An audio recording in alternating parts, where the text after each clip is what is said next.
Hi. This one's back to the government backing up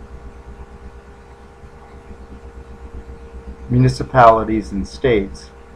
We're talking federal government backing up municipalities and states with a guaranteed paycheck. And, well, I think it would be a pretty simple computer program to put together. Somebody comes up with an infrastructure plan, a walkway, a pedestrian bridge, a big bridge, a traffic bridge. Although I'm willing to bet we're a little bit ahead on the traffic bridges as opposed to,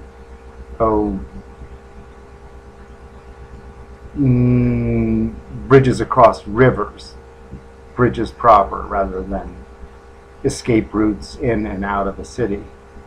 Well, so great big bridges, or little tiny bridges across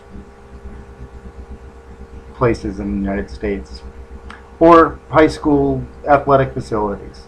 Where I live, there's tennis and basketball courts, but the fences aren't high enough. So if you go to play ball there, you end up chasing balls in traffic, so nobody does. Well, infrastructure, and submit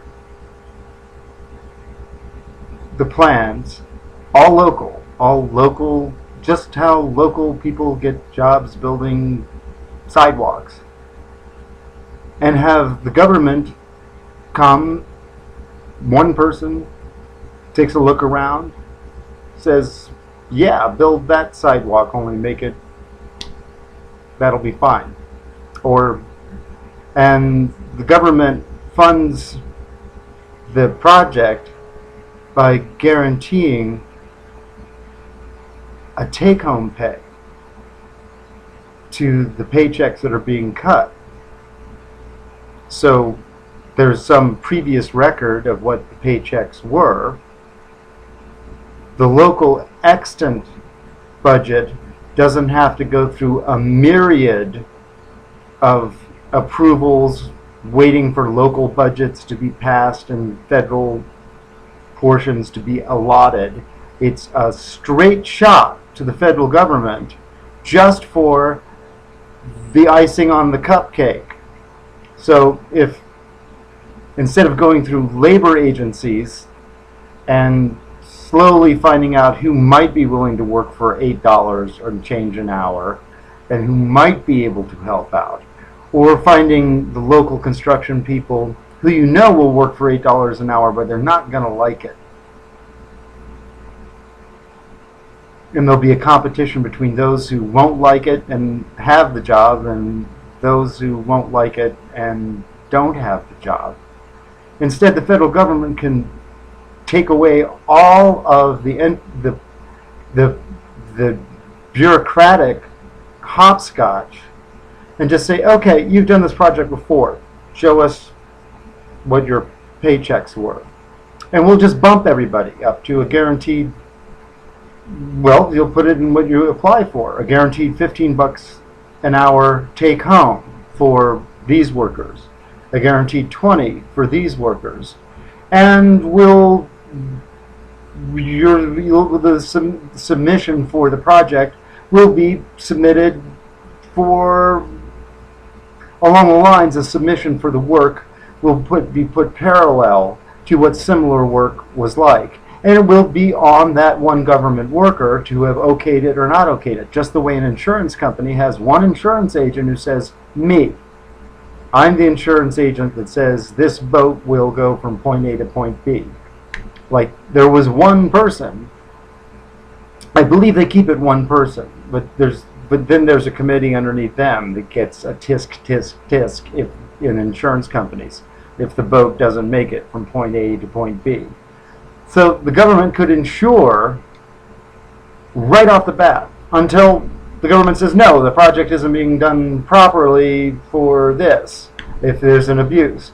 But the initial risk taking would be the government's in terms of pay.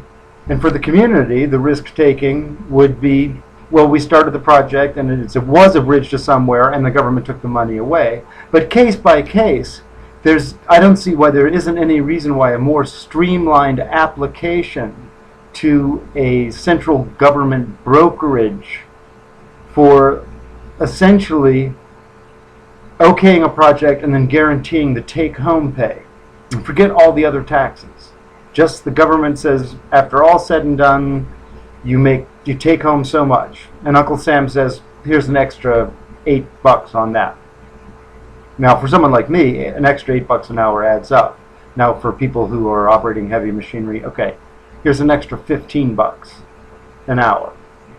Well, then that might not sound like much to somebody who owns a boat and has a mortgage, and, well, let each economy decide what they will apply for. But I think that's something that's accountable, and in the age of, televoting, could be a little step towards what I call fantasy government, which is no fantasy. One big reason why the NFL had negotiations, fantasy football is as important as the outcomes of the games nowadays, I believe. Okay, computer says it's time to go because your lips aren't doing what your tongue says you're doing. So this is supposed to be shorter and more compact, but obviously not.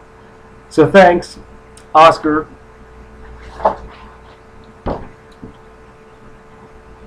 21-10-10.